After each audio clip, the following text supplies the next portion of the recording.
Christmas, gave you my heart.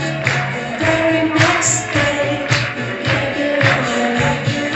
This year, Per noi oggi è stato un Natale diverso perché abbiamo in qualche modo rappresentato quella che è lo spirito della comunità.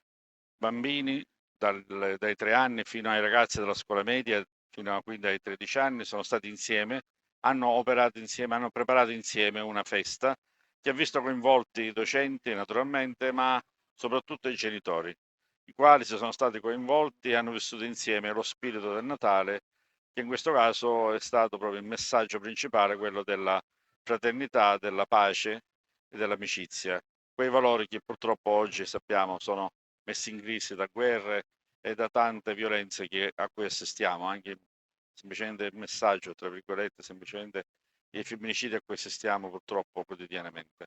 Quindi i nostri ragazzi hanno vissuto un'esperienza formativa molto molto importante e questa secondo me è la vera scuola.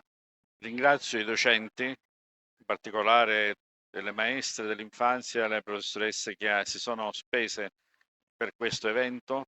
Ringrazio il personale ATA che ha cooperato e questo sempre nel significato e nel senso di appartenenza a quella che è la scuola.